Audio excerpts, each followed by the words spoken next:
সংসার করি আমরা মেয়েরা। এই যে আমরা মেয়েরা সংসার করতে যাই, প্রত্যেকটা মেয়ে বাপের বাড়ির বাবা মা ভাই বোন ফ্যামিলির আরও অন্যান্য যারা আছে সবাইকে ছেড়ে আমরা শ্বশুরবাড়ি যাই সংসার করতে, অন্যের সংসারে। সেটা নিজের সংসার মনে করে সংসার করি। বাপের বাড়ির সবাইকে বাপের বাড়ির মতোই থাকে, শ্বশুরবাড়িটাকে নিজের বাড়ি মনে করে প্রতিটা মেয়ে সংসার করে। আমার শ্বশুর, আমার শাশুড়ি, আমার স্বামী, আমার ননদ, আমার যা, আমার ভাসুর, এটা নিয়ে আমরা সবাই ভাবি সংসার করি। কিন্তু এই সংসার করতে গিয়ে বাপের বাড়িতে একরকম সিস্টেমে থাকে, শ্বশুরবাড়ি অন্যরকম সিস্টেম। সেই সিস্টেমটা চেঞ্জ করে নিজেকে পরিবর্তন করতে করতে, সবার সাথে অ্যাডজাস্ট করতে করতে করতে করতে প্রত্যেকের এটা ভালোবাসে, ওটা পছন্দ করে, এটা করে না, ওটা ভালোবাসে না, ভালো লাগে না, এই সবার মন জুগিয়ে চলতে চলতে অ্যাডজাস্ট করতে করতে, এক কথায় স্যাক্রিফাইস, সেটা করতে করতে আমরা মেয়েরা সবাই একসময় ক্লান্ত হয়ে পড়ি, অধৈর্য হয়ে যাই।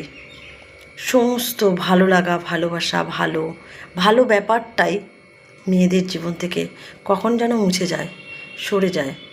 সেই মেয়েটার জীবনে আর ভালো কোনো কিছু থাকে না। অ্যাডজাস্ট করতে করতে, ত্যাগ করতে করতে সেই মেয়েটা এতটা ক্লান্ত হয়ে যায়, তবুও শ্বশুরবাড়ির লোককে বোঝাতে পারে না, বা শ্বশুরবাড়ির লোকেরা বোঝে না যে এই মেয়েটা আমাদের সবাইকে ভালোবাসে, ভালো রাখতে চায়, ভালোভাবে থাকতে চায়। সেও নিজের একটা ফ্যামিলি আছে, তাদেরকে ছেড়ে শ্বশুরবাড়ির সংসার করতে এসছে, কারণ নিজের সংসার মনে করে। সেটা শ্বশুরবাড়ির লোকেরা বোঝে না।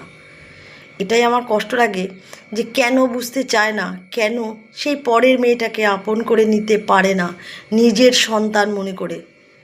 কেন সেই মায়েরা, শাশুড়ি যারা হয়, যারা শ্বশুরবাড়ির লোক, যা, ভাসুর, দেওর, শ্বশুর, নিজের স্বামী, তারা কেন মনে করে না যে পরের মেয়ে বলে তাকে তুচ্ছ না করে আপন করে নিই।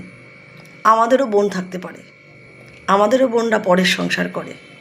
কেন বউদের আজও অত্যাচার হতে হয় জানি না।